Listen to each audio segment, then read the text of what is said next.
Come on now. Stop it with the lies. Stop it with the lies. So Jaron Boots and his team is trying to say you're reluctant to fight Teofimo Lopez because, he don't got what we want. Even though that Teofimo Lopez, the two-division lineal champion, is the most accomplished fighter that could be in Jaron Boots Ennis' resume.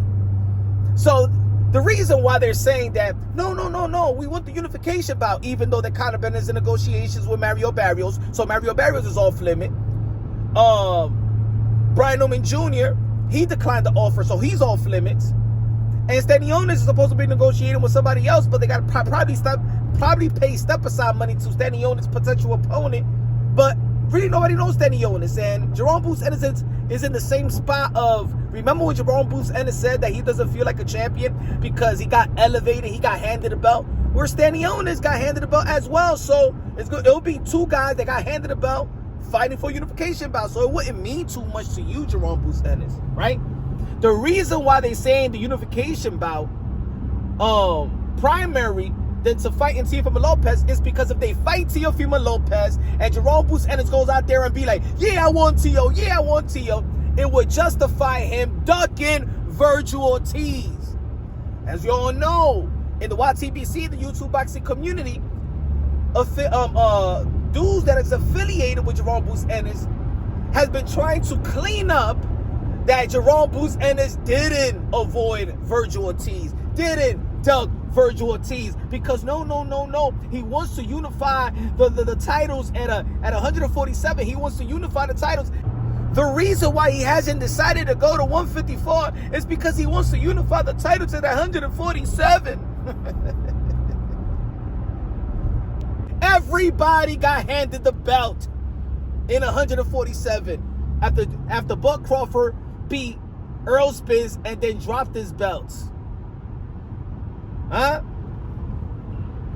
So it's going to be elevated champion versus elevated champions.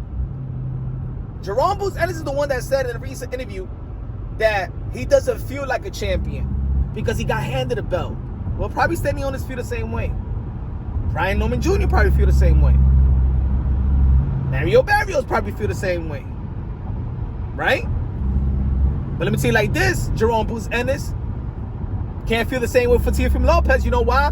Because Teofimo Lopez became a champion by beating Richard Comey. Teofimo Lopez unified the titles by beating Vasily Lomachenko. And Teofimo Lopez beat the undisputed Josh Taylor in the 140-pound division to be the two-division lineal champion.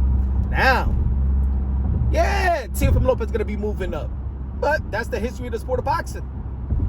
If you ask Jaron Boots Ennis, you tell him who his favorite fighters are or who he respects. Probably going to hear the names of the Haglers and the Hearns of the world and the Leonards of the world. Maybe a Roberto Duran of the world. Guess what? Roberto Duran moved up to face Sugar Ray Leonard. What did Duran had to offer Leonard? Hearn moved up to face Hagler.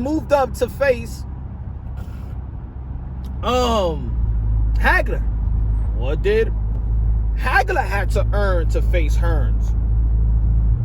Leonard moved up to face Hagler. After 3 years of retirement, he came right back and faced Hagler and beat Hagler. What did Hagler have to earn beating the smaller guy? What did Manny Pacquiao or the opponents of Manny Pacquiao had to earn by beating the 8th Division World Champion, 5-time lineal, 2-time World Champion, the Ambassador, the Senator, the Humanitarian, the greatest karaoke singer of them all, the GOAT, Manny Pacquiao?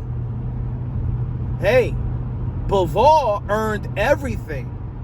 Not everything, but his name, his status in the pound-for-pound list because he beat Canelo Alvarez, who moved up.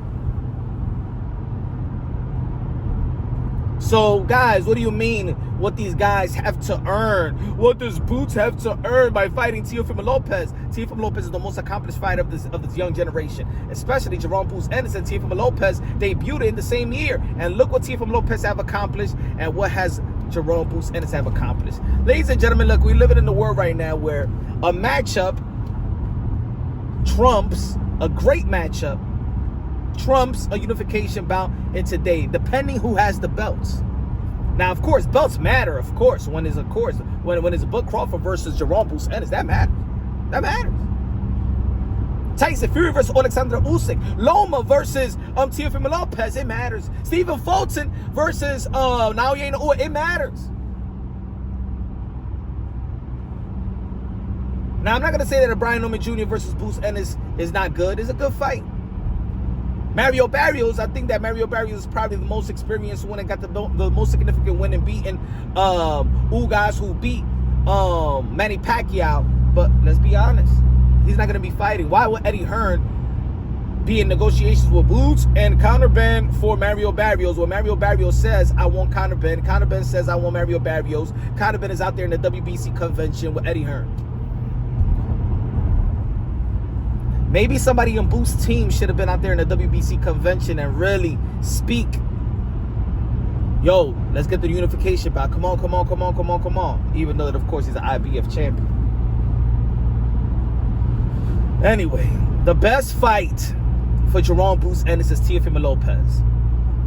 And if Boots Ennis beat Teofimo Lopez, he beat the most accomplished fighter of this young generation. The current lineal champion. Not coming up for loss. The current lineal champion.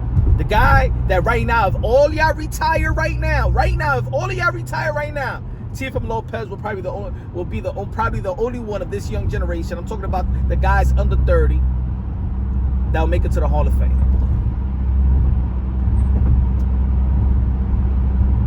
One of very few. How about that? It's up to you, Jaron Boots Ennis. And for your team, or for the boxing YouTube content creators that is affiliated with Jaron Boots Ennis, stop it. We all know what y'all doing. And stop trying to convince the young Jaron Boots Ennis and to avoid Teofimo Lopez for a little bit of a bragging rights for the YouTube. Because again, if you say that you want Teofimo Lopez, it would justify you from ducking Vergil Ortiz. But if you fight Teofimo Lopez, don't worry. The boxing world will love it. Just like Eddie Hearn. He loves that fight more. Just like Bob Arum. He loves that fight. So the both business handlers love the fight.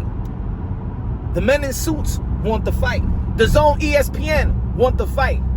So Jaron Boots Ennis is actually going away from the business of boxing. The last time we heard somebody try to go against the powers that be was Earl Spence, when he said he wouldn't fight Keith Thurman, he will fight Bud Crawford. And what happened to Earl Spence? Hasn't been back in the ring since.